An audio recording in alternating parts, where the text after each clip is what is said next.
तो एक बार मुझे इन्होंने वासेपुर में बताया था, सर्दी की सुबह थी, हम लोग बैठे हुए थे अपने अपने कॉस्ट्यूम में, तो इन्होंने कहा कि भैया आपको याद है आपका चप्पल गुम हो गया था। मैंने कब? तो मौर्या में आप ठहरे हुए थे, आपका चप्पल गुम हुआ था ना? मैंने हाँ हाँ यार, ये मेरा चप्पल गुम हो गया था, वहाँ से मुझे मिला ही नहीं चप्पल, तो वो मैं लेके चला गया था। रियली? So sweet यार। नहीं, देखिए क्या होता है, मैं इस घटना में सब करेक्ट है। मैं अपना वर्जन सुनाता हूँ। हुआ यूं कि अचानक मैं किचन में था, किचन सुपरवाइजर था उस वक्त। तो कॉल आया कि अरे मनोज जी आए हैं, और मैं थिएटर करता था तो रसोई वालों को पता था कि अरे मनोज बाजपेयी आए हैं। बोले हैं? हम तो मतलब ऐसे थे विस्मृत। तो मैं बोला यार उनके रूम से कोई भी ऑर्डर आए ना, रूम सर्विस को बोला तो मुझे बताना सीधे कि क्या चाहिए। तो खबर आई कि एक सूप चाहिए और सेव एप्पल चाहिए। तो मैं बढ़िया 50 किलो एप्पल में से आपके लिए 4 चुनवाए थे। कि थोड़ा भी उसमें कहीं दाग धब्बा कुछ नहीं हो। अमूमन होटल में अच्छे होते हैं, बट उसमें भी मैं बेस्ट ऑप्शन निकलवा के और बढ़िया से उसका रैप वैप करा के और रूम में भेजा, और बोला कि उनको जो वेटर गया कि उनको बोलना एक लड़का है मिलना चाहता है थिएटर का, 2 मिनट में मिल लूँ। कट्टू मैं गया, भैया से मिला कि प्रणाम, मैं भी थिएटर करता हूँ, पैर वैर छुआ, और ज्ञान भैया बैठे थे, ज्ञानदेव भैया भी। मैं निकल आया। अगले दिन सुबह में ये चेकआउट करके एयरपोर्ट गए, चले गए। तो आम तरह पे बड़े होटलों में आपका कोई छोटा मोटा चीज छूट गया तो हाउसकीपिंग डिपार्टमेंट में वो इत्तला की जाती है। तो इनका एक हवाई चप्पल स्लीपर छूट चुका था। तो हाउसकीपिंग वाले ने बोला अरे तुम्हारे मनोज बाजपेयी गए हैं, चप्पल छोड़ दिए यहीं पे। मैं बोला भाई उसको जमा मत करो, मुझे दे दो। क्यों? क्योंकि एक लव्य की तरह अगर मैं इनके खड़ाऊ में अपना पैर डाल लूंगा। हाय हाय हाय हाय।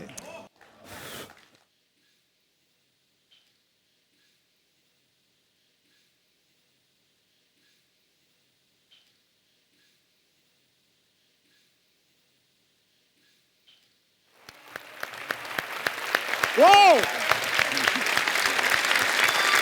How great! क्या बात है पंकज, प्राउड ऑफ क्या बात है, वाह। That is such a sweet story and there's so much emotion in it. मेरे लिए इन सब लोगों की सफलता और इन सब लोगों की बातें, मुझे नहीं लगता है कि कोई भी अवार्ड इससे बड़ा होगा कभी। क्या बात, कभी। मैं ये जो यहाँ हुआ है, यहाँ होता नहीं है। कपिल शर्मा शो में ये नहीं होता है। लेकिन मुझे मुनव्वर राना साहब का एक शेर याद आ रहा है। जी प्लीज। कि खुद से चलकर नहीं ये तर्ज़े सुखन आया है। वाह। खुद से चल के नहीं ये तर्ज़े सुखन आया है, पांव दाबे हैं बुजुर्गों के तो फन आया है।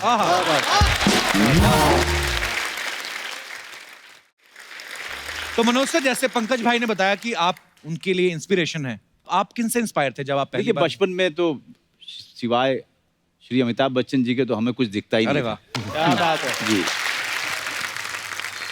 लेकिन जब रंगमंच करने के लिए मैं दिल्ली पहुंचा जी, तो वहीं पे बता दिया गया है कि मेरी औकात क्या है। क्योंकि शराब को शराब बोलता था और जहाज को जहाज बोलता था।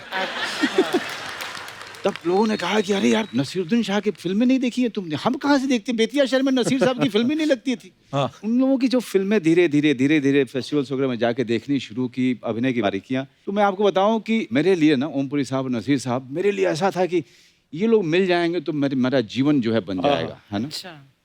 और आज भी नसीर साहब को मैं रात को कभी 12-1 बजे मैं बहुत इमोशनल हो जाता हूँ, बहुत ज़्यादा। अच्छा। तो अचानक से जो है उनको फ़ोन लगाता हूँ। तो उस दौरान में मैं पिया हुआ करता था, तो उस दौरान में कुछ ज़्यादा फ़ोन चले जाते थे। ये अच्छा है। तो उस समय अचानक इमोशनल होके फ़ोन करता था उनको, और सिर्फ इतना बोलता था, आई लव यू नसीर भाई। सिर्फ ये बोलने के लिए। मुझे लगता है कि अभिनय की बारीकियां इस हिंदुस्तान को नसीर साहब और ओमपुरी जैसे लोगों ने दी। बिल्कुल। और पंकज कपूर साहब ने, रघुवीर यादव, अनु कपूर उस दौरान में। और मैं एक बात इसके साथ ही अंत करना चाहूँगा कि हमने विश्व भर का सिनेमा देखा है और अभी भी देखते हैं, शोज़ देखते हैं। मेरा अपना मानना है कि नसीरुद्दीन शाह और ओमपुरी से बड़ा कलाकार इस विश्व में पैदा ही नहीं हुआ।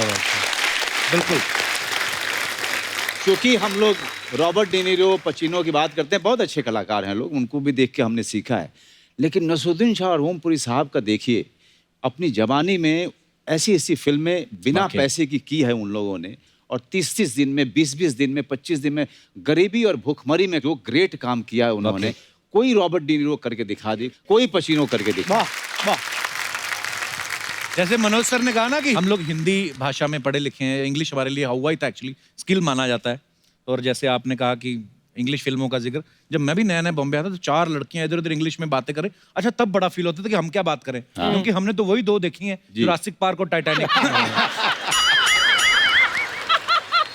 वो ऐसी 4 लड़कियां कोई चैनल से कोई, you know what that picture was. अच्छा हिंदी में आप बड़ी भारी बात भी कर लो ना कि हमारे ये वो, इंग्लिश में कोई वैसे ही बोल जाए और ऊपर से सामने वाले को आती ना हो, but you know what will the consequences, तो आदमी वैसे कहता कि अच्छा वो लड़कियां जब बात करती थी ना चैनल से और इधर उधर दूसरे artist, even that film you know that Robert D निरो वाज टू गुड, और फिर हमें अपना पक्ष भी रखना पड़ता था।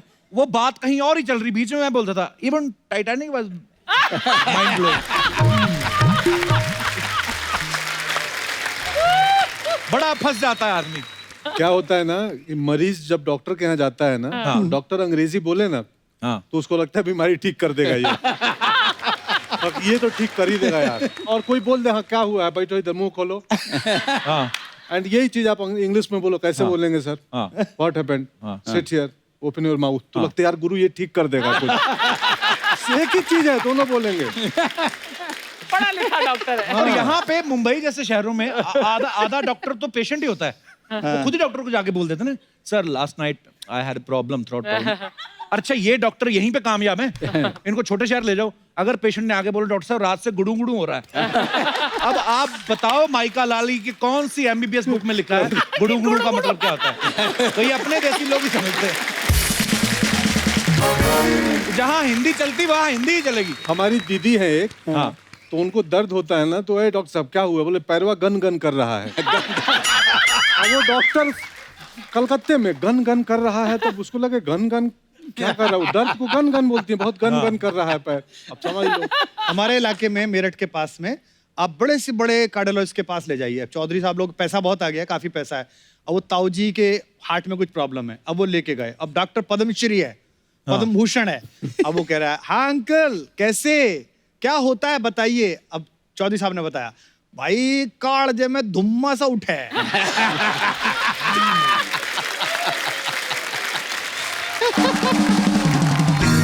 मेरा एक कजिन जो है चक्रपाणी, वो हमारे पड़ोस में ही इसका क्लिनिक है, तो मैं अक्सर उसके पास जाता हूँ, बड़ा जॉली। तो वो लिख के देता है, एक आ गई ताई, उनके घुटनों में प्रॉब्लम है, दर्द है, तो उन्होंने उसको दिया लिख के कोई बात नहीं ताई जी, ये मैं लिख रहा हूँ और इसे सुबह शाम रगड़ लेना।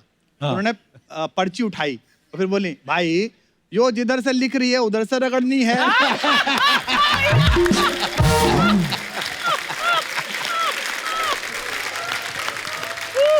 हमारे इलाके में जो डॉक्टर बहुत गुस्सा करे उसकी प्रैक्टिस सबसे ज्यादा चलती है। अच्छा जी। और क्योंकि पेशेंट जो है डरा हुआ रहता है, उसको लगता है ये बहुत बढ़िया है, इसीलिए इसको गुस्सा बहुत आता है, डांट देता है। डांट देता है डॉक्टर, है ना। तो जैसे कोई यार बहुत दर्द हो रहा है, चुप, हाँ। बैठो। और वो चुपचाप बैठ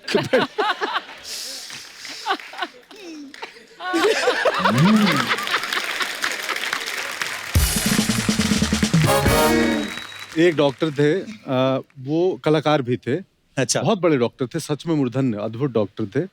तो वो कोई मरीज आया उनके पास, एक निकला और एक पेशेंट अंदर गया, तो हो सकता है वो 1 घंटे भी लग जाए।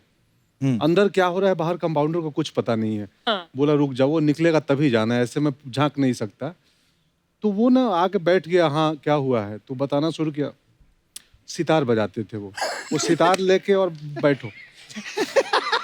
तो आधा घंटा वो सितार बजाएंगे, वो सुन रहा है और लास्ट में बोले हाँ बोलो क्या है, तो बोला कुछ नहीं, ऐसा ऐसा हुआ था। अब वो अपनी बीमारी को कम कर देता था आधे घंटे में। तो बहुत सस्ती दवाएं लिखते थे, 2 रुपए की दवाएं ले जाओ, खा लेना 10 दिन। हाँ। जाओ, जाते हुए सुनो कैसा लगा जो बजाया मैं। वो अब गांव खेड़े के लोग सितार क्या समझे, बोले अच्छा था, वेरी गुड, जाओ ठीक हो जाओगे। अच्छा भाई, वो भी आजकल वो ये ट्रेंड मैंने मुंबई में देखा है कि डॉक्टर आता है और को पर्ची लिख के दे दवाई बाहर से। हमारे वहां में तो डॉक्टर खुद ही देता था। ये डॉक्टरों पर है क्या शो? है ना, डॉक्टर कुमार विश्वास आए तो डॉक्टर को बात होनी चाहिए। एक और किस्सा याद आ गया मेरा, हाँ जी, हाँ जी, छोटा सा। please। हम बचपन में पढ़ते नहीं थे गांव में, पढ़ाई में मैं भी बहुत एवरेज सा था। तो एक किस्सा हर घर में चलता था पूर्वांचल में, खासकर बिहार यूपी के उस इलाके में, कि नहीं पढ़ोगे तो क्या नुकसान होगा। एक बुढ़िया औरत गई, पढ़ी लिखी नहीं थी, डॉक्टर के यहाँ दवाई लेने। डॉक्टर ने 2 बोतलें दी उसको, हाँ। और भोजपुरी में बोलते हैं लगाने को लगाएम। हाँ, लगाएं। अरे दादी, ये इसको लगाएम और इसको पिलाएम, मतलब पीना और इसको लगाना। तो बोली हम तो पढ़ल लिखल नहीं थे डॉक्टर साहब। तो बोले बाएं हाथ में पकड़ी, ये क्या है, लगाएम, और दाहिने हाथ में पियाएम। अब घर तक तुम याद करते जाओ, लगाएम पियाएम लगाएम पियाएम। अब वो बुढ़िया अनपढ़ थी, घर के लिए निकली, लगाएम पियाएम लगाएम पियाएम लगाएम पियाएम, रास्ते में मिस हो गया।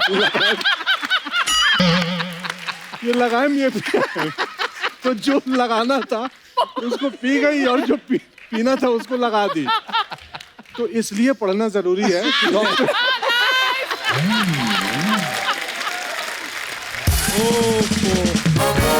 कोई दीवाना कहता है, कोई पागल समझता है। समझता है नहीं, तू है। तेरी हिम्मत कैसे हुई बे बैक टू बैक 2 एपिसोड में आने की? टैलेंट ले ही आता है कप्पू शर्मा, मेरे फैन नहीं मान रहे थे। आपको अगर आपकी बात का जवाब मिल गया हो तो मैं उनसे बात कर लूं जिनका मैं फैन हूं। आहा। मनोज सर, कैसे हैं आप? थैंक यू सर, बहुत बहुत बढ़िया। कैसे हैं पंकज सर? एकदम बढ़िया भाई मेरे। कैसे? तुझे कितनी बार कहा मेहमानों के साथ डायरेक्ट नहीं होना? और मैं बाईपास से आऊं? जैसी तूने कविता सुनाई ना तूने, ये मार मार के तेरा तकिया कलाम सुझा देना है। तकिया मेरा, कलाम मेरा, सूजन मेरी, बीच में दाई मम्मा तुम क्यों कर रहे हो? कप्पू शर्मा, आपको पता है हाँ। सोनी टीवी ज्यादा सास बहू वाले सीरियल क्यों नहीं बनाता? क्यों? क्योंकि रिश्तों में दरार डालने के लिए आप ही काफी हैं। 2 भाइयों के बीच में फूट डाल रहे हो तुम। कौन 2 भाई? मैं और कुमार भाई। वो पीएचडी होल्डर, तू बल्ब होल्डर चुराने वाला आदमी। कप्पू शर्मा, एक बार याद रखना, अगर होल्डर ना हो तो बल्ब नहीं जलता। और अगर चंदू इस शो में हो, शो नहीं चलता। धीरे बोल, सोनी चैनल को पता नहीं है तुझे रखा हुआ हमने। तुझे अंडर द टेबल रखा हुआ, आगे हेलो है करके निकल जाकर फटाफट। वो दुनिया जिसको नुक्कड़ नाटक का बादशाह कहते, तुम उसके साथ ऐसे बातें कर रहे हो? मेरी बात सुन, नुक्कड़ में खड़ा हो गया, ये तू नाटक करता ना, ये इसको नाटक नहीं बोलते, भीख मांगना होता है ये, नुक्कड़ नाटक। कप्पू शर्मा, एक बार मेरी फिल्म तुम थिएटर में लगने दो। अच्छा। मैंने तुम्हें प्रीमियर पे बुला के ना तुम्हारे पॉपकॉर्न से नाना निकाल दिया, तो मेरा नाम चंदू नहीं। तेरे साथ कौन करेगा फिल्म? सर जी, शादी होती नॉर्मल जी। दूल्हे के चेहरे पे उधर वो सेहरा, इसके कैमरा मैन ने हरा कपड़ा लगाया। कहता है मौका निकालो, एडिट में देख लेंगे। ये तेरी हालत थी। हाँ, तो नूर ही बहुत था उस टाइम पे, नजर ना लग जाए इसलिए कपड़ा डाला था। गौर से देखो, मैं बिल्कुल आंखों से बात नहीं करता हूँ जैसे मनोज सर करते हैं। अच्छा। पहले मुंह वाली तो ठीक से कर ले। आंखों से बातें करेगा ये। कुमार सर जी, पंकज भाई, मनोज भाई जी। एक आप 3 दोस्त हूँ, जी। एक दूसरे को अप्रिशिएट करते क्या हो। बात है। और एक ये दोस्त है। एक नहीं, एक ही दोस्त है तेरा। बाकी तो तुझे छोड़ गए सारे। वो बोलते हैं हमारा इससे कोई ताल्लुक नहीं है। अच्छा। चंदू को भी उसके दोस्त नहीं समझ पा रहे, इसमें कोई बड़ी बात नहीं है। और कहीं मैंने न्यूटन की तरह कोई लॉ निकाल दिया ना, 4 पुश्तें याद करेंगे कि चंदू क्या बोलकर गया था। अच्छा। तेरे को लॉ के बारे में किसने बताया? मेरे को लॉ के बारे में सारा कुछ पता है। क्या पता तेरे को? Father in law, mother in law, sister in law, brother in law. ये लॉ की सिस्टम अदर कर दी है। ये तो तूने बनाया ना, तेरा अपना पर्सनल बता। ला, पुराने कपड़े ला, जूते ला, वो बोल तू। वो तो मैं एक एनजीओ चलाता हूँ, अमीर आदमी से ऐसी चीजें लेता हूँ, गरीब आदमी बांट देता हूँ। अच्छा। सीधा बोलना, मीरों से लेके अपने घर में रख लेता है। 2-2 रुपए के लिए हाँ। ये नाली में से गेंद निकाल के बच्चों को वापस करता है।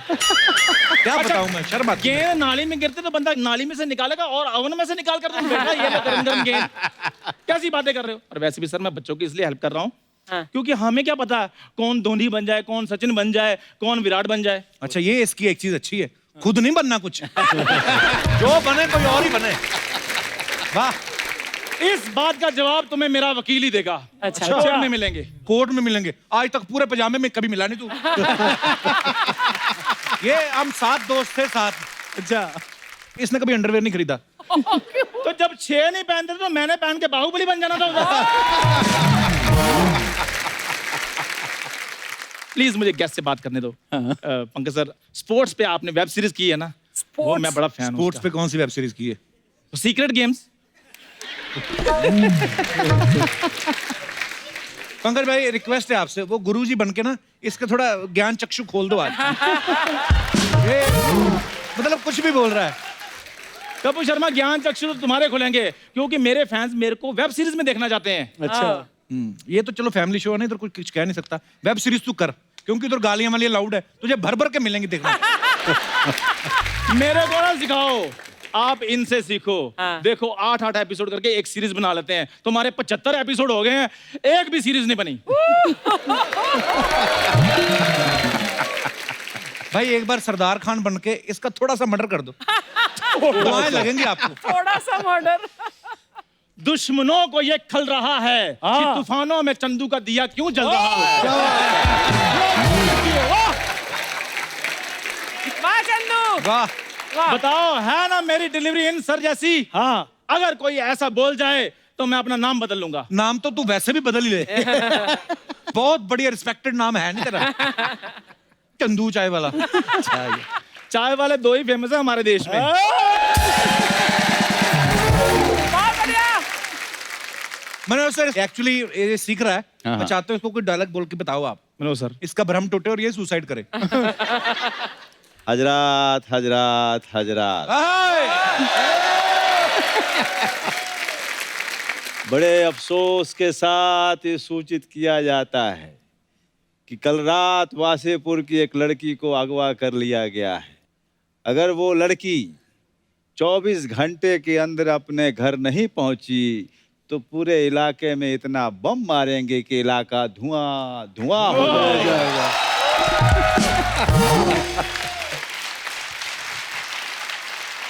सर। हाँ भाई, मंगोड़े प्रसाद। ये क्या होता है? तूने कहा था ना अगर मेरे से कोई बढ़िया बोल दे मेरा नाम बदल देना। अभी देख तेरे क्या क्या नाम पड़ते तेरे। यार मेरी दाल उबल रही है, मैं थोड़ा उसको देख रहा था। बहुत बढ़िया। सर कुछ अफवाहें हैं जी, आप सबके बारे में, तो आप आए हैं तो थोड़ा क्लियर ही कर दीजिए आप। एक अफवाह सच्ची है, पहले ही बता दूं। अच्छा, कौन सी? कि मेरी एक सीरीज है फैमिली मैन।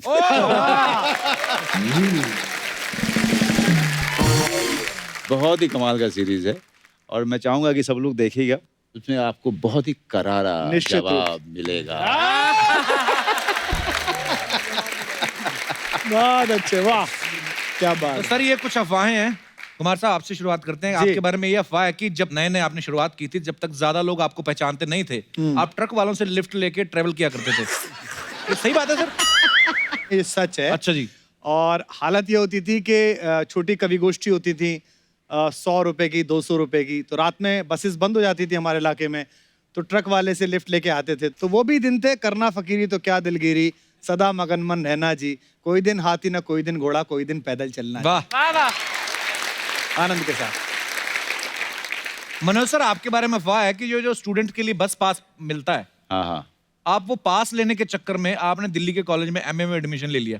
एमए में एडमिशन लिया था मैंने। अच्छा जी। क्योंकि 12 रुपए का पास होता था वो, और मैंने एमए में एडमिशन लिया था पाली लैंग्वेज में। तो जब मुझे हाजिरी लगाने जानी पड़ती थी तो मेरा तो मतलब समझो कि मेरा दिवाला निकल जाता था, क्योंकि अच्छा जी। कुछ भी समझ में नहीं आता था कि वो प्रोफेसर क्या आके पढ़ा रहे हैं, क्या कर रहे हैं। क्योंकि मेरी नज़र सिर्फ वो बस पास पे हुआ करती थी कि 12.5 रुपए का वो बस पास मुझे हर महीने मिल जाए करेगा, और उसके लिए मैंने एडमिशन लिया था। लेकिन बाद में वो भी त्याग दिया। मैंने कहा यार वो क्लास में जाना जो है वो बर्दाश्त भारी नहीं हो पड़ रहा रहा है। वो थिएटर इससे अच्छा है कि मैं 2-4-5 दिन रिहर्सल के लिए चला जाऊंगा, वो ज़्यादा अच्छा, ज़्यादा मज़ा आता है मुझे उसमें, तो उसके लिए था। क्या बात। पंकज भाई आपके बारे में अफवाह है कि आपकी जो वाइफ है वो दिल्ली में आपके साथ बॉयज हॉस्टल में मूछें लगा के रहती थी। हाँ? ये सही बात है? बात सही है बट मुझे नहीं लगाती थी। अच्छा और मुश्किलात ये थे कि अलाउड नहीं था बॉयज हॉस्टल में लड़की का रहना। अच्छा और जी। मैं शादी कर लिया पास आउट होने के पहले, अच्छा तो मैं चुपके से लाया। अमूमन बॉयज हॉस्टल में लड़के कम ही कपड़े पहन के रहते हैं जी। तो जब मालूम चला तो लड़के कपड़े पहनने लगे रात को। पता नहीं भाभी कब टीवी देखने आ जाए, इधर कहाँ दिख जाए। तो जो हमारे वार्डन थे उनको भी खबर लग गई, तो उन्होंने बोला एक 15-20 दिन बाद कि भाई तुम कब ले रहे हो लक्ष्मी नगर में कमरा। तो मैं बोला सर ले लूंगा, जल्दी ही चला जाऊंगा।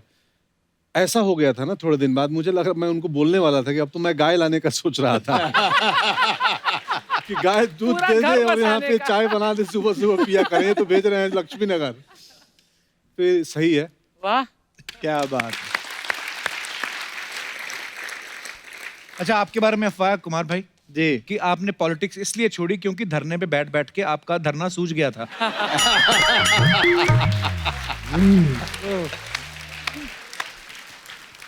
मतलब ये अफवाहें लोगों की हैं। नहीं नहीं, ये तो देखो पॉलिटिक्स तो मैंने नहीं छोड़ी है। और पॉलिटिक्स में मैं दो अलग अलग शब्द हैं, एक है वांछित, आदमी का मन होता है जी। और एक होता है जरूरत नहीं है। मुझे लगता है कि इस वक्त शायद उतनी ज्यादा जरूरत नहीं है जी। और हमको खुद को देश के लिए तैयार रखना चाहिए। जिधर जो अच्छा हो वो बोलना चाहिए, जो बुरा हो उसके खिलाफ भी बोलना चाहिए। लेकिन हाँ, ये धरने वाली बात जो है थोड़ी थोड़ी है कि मुझे उससे डर तो लगता ही है, इतनी देर बैठना पड़ता है। वो बड़ी लाठियां खाई। पंकज भाई ये अफवाह है कि कॉलेज के दिनों में आप 7 दिन जेल की हवा भी खा चुके हैं? हाँ हाँ, हाँ? ये क्यों मतलब? मैं वही छात्र राजनीति में इनकी तरह मैं भी था। ओह, मुझे बड़ी पिटाई लगी थी। अच्छा जी। बट पुलिस वालों को ना एक बात पता नहीं, आप कितना उनको मारने का तरीका मालूम होता है। वो हाँ। ऐसे मारते हैं कि फ्रैक्चर ना हो। हाँ तबलों पे मारते हैं ज्यादा। हाँ, ओह माय तो अब गॉड। देखिए क्या हाँ। पॉलिटिक्स है, मतलब पर पंकज भाई ये कहाँ से आइडिया आया था आपको पॉलिटिक्स में जाने का? अब करना चाहते थे पॉलिटिक्स आप? आप नौजवान होते हैं ना, तो आपके अंदर कहीं ना कहीं जाने की इच्छा होती है कि कहीं तो जाएं। तो हमारे अंदर राजनीति में जाने की आ गई थी। मनोज सर आपके बारे में ये अफवाह है कि आपकी बिल्डिंग में जो सब्जी वाला आता है वो महंगी सब्जी देता है, इसलिए कभी कभी आप आज भी खुद खरीदते हुए घर जाते हैं। जी, शास्त्री नगर में एक सब्जी वाली है, तो झूठ नहीं है। मैं सुबह सुबह जो है मैं चला जाता हूँ 7:30-8 बजे, और 3 दिन में आप मुझे वहाँ पे सब्जी खरीदते हुए पा सकते हैं। सब्जी खरीदना मुझे बहुत ही अच्छा लगता है, पता नहीं क्यों। कि उसका हो सकता है कि किसान परिवार होने के कारण, या फिर सब्जी वाली पसंद हो शायद।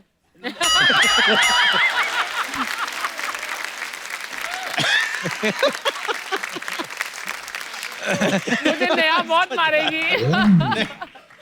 आज तो अर्चना जी का पूरन सिंह बाहर आ रहा है।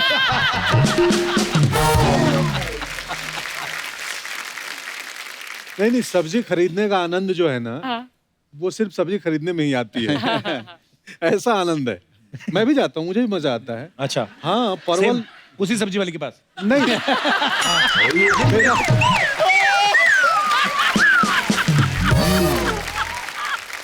पंकज भाई आपके बारे में एक और अफवाह है कि एक बच्चा आपके साथ अपनी फोटो दिखा के दावा करता है कि आप उसके पापा हो। हाँ? सब्जी खरीद के सीधे घर जाया करो भाई। नहीं, ये घटना हुई थी वैसे दुकान में एक दफे। मतलब मुझे कोई दूसरा आदमी आया और वो लड़का था एक दूसरा, तो उसके साथ एक लेडी थी। वो बोली कि ये फोटो देखिए आप ही हैं। तो मैं था, मैं बोला मैं हूँ। बोला ये बच्चा कौन है? मैं बोला मुझे नहीं मालूम कौन है, एक्टर हैं, बहुत लोग तस्वीरें खिंचाते हैं। हाँ। बोला आप इसको नहीं पहचानते? मैं बोला नहीं, क्यों? बोला ये तो अपनी कोचिंग में बोलता है कि आप ये हमारे पापा हैं।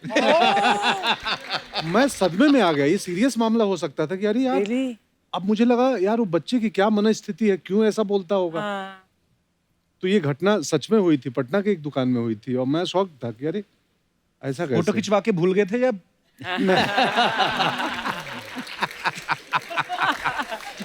नहीं ऐसा चलो बड़ा हो जाएगा तो नैन नक्श सामने आ ही जाएंगे। नहीं। ये तो फिल्मों में है, पॉलिटिक्स में तो और अजीब काम होता है। आप किसी प्रोग्राम में गए, किसी रैली में गए, अब आप सीनियर लीडर हैं पार्टी के, किसी काम के लिए आप बैठे हैं, आपका नंबर आना है, एक लड़का आपसे चाय पूछने आता है, अच्छा भैया चाय में चीनी लेंगे क्या, ऐसे करके पूछता है। वो फोटो खिंचवाने के लिए बोल के आता है। अगले दिन वो फेसबुक पे लगाता है, कुमार भैया के साथ आगामी विधानसभा पर गंभीर चर्चा करते हुए। अब वो लोगों से टिकट दिलवाने के पैसे ले लेता है। Oh my एक God. आदमी रोता हुआ आया, बोले साहब वो मैंने फला को दे दिया। मैंने, ये कौन है? तो बोले वो आपके साथ फोटो था, विधानसभा की चर्चा कर रहा था, टिकट किसको बटेंगे। तो मुझे मेरे ऑफिस वालों ने बताया जी तो चाय में चीनी पूछने आया था कि चीनी देता है कि नहीं। ये सीरियस बात है बहुत। सर बहुत सारे लोगों की छोटी छोटी समस्याएं होती हैं, जी। जैसे आप गुरुजी बन के निदान करते हैं। तो मनोज सर, कुमार भाई, आप तीनों जो भी आपकी समस्या है हमारे दर्शक पूछेंगे, जी। आप उनको सलाह दे सकते हैं। जी, तो कौन है हमारे दोस्त जो सलाह लेना चाहते हैं? जी hi sir, hi everyone. Hello. Hello. उनका नाम एवरीवन है? Hi sir, hi everyone. क्या नाम है आपका? सर मेरा नाम कुणाल भालेराव है। कुणाल भालेराव जी। हाँ सर, मेरी समस्या ये है क्योंकि मेरा है ना 8 बार ब्रेकअप हो चुका है और 8 बार ब्रेकअप हो चुका है। 9वीं बार मुझे एक लड़की मिली है, मैं उससे शादी करना चाहता हूँ। हाँ। और है ना उसके घर पे ना एक डॉगी है। वो डॉगी जो है ना, वो है ना उसके घर पे मैं जब कभी जाता हूँ ना तो डॉगी मुझे है ना भौंकता है या घूर घूर के देखता है। वो बोलती तुम जब भी इससे है ना दोस्ती करोगे तो ही मैं तुमसे शादी करूंगी। अच्छा, ये कंडीशन रखी उसने? ये कंडीशन रखी हुई है, तो इसके लिए मेरे को सोल्यूशन चाहिए तुम आपसे। एक काम करो, अपना काम तो जारी रखो, एक फीमेल डॉगी पाल लो, हाँ। वो लेके जाया करो, वो दोनों अपने कार्यक्रम में व्यस्त हो जाएंगे, तुम अपने कार्यक्रम में व्यस्त हो जाओ। और साल 2 साल बाद कपिल के शो में सब परिवार आना फिर। भालेराव जी, धन्यवाद शो में आने के लिए। Thank you sir. Thank you sir, शुक्रिया। कमाल है। हाँ जी, और कोई हमारे दोस्त? नमस्ते एवरीवन। नमस्कार जी। नमस्ते मैम। सर मेरी बहुत बड़ी समस्या है, यदि आप लोग कोई हेल्प कर सके तो। मेरे साथ दगा हुआ है और वो मुझे मेरी शादी के बाद पता चला है। क्या दगा हुआ? सर एक्चुअली उन्होंने मुझे इम्प्रेस किया कविताएं सुना के, तो मैं इम्प्रेस हो गई कि भैया मेरे लिए कोई कविताएं लिख रहा है। और मैंने शादी कर ली और शादी के बाद पता चला जो कविताएं सुन के मैं इम्प्रेस हुई थी वो कविताएं इनकी नहीं थी, वो कविताएं उनकी थी। तो मैं यहाँ देखूं कि वहाँ देखूं, समझ में नहीं आ रहा है। आप सूटकेस लाई हैं साथ में? ये अच्छा, वो ये आपके हस्बैंड है? जी सर जी। क्या हाल है सर? अच्छा कुमार भाई, आपकी तरफ वेशभूषा भी थोड़ी जैकेट हेयर स्टाइल भी आपके जैसा रखा है। हे भगवान। जी कुमार भाई, आप ही जवाब देंगे इनका। सर बस यही है कि माफी मांगते रहे।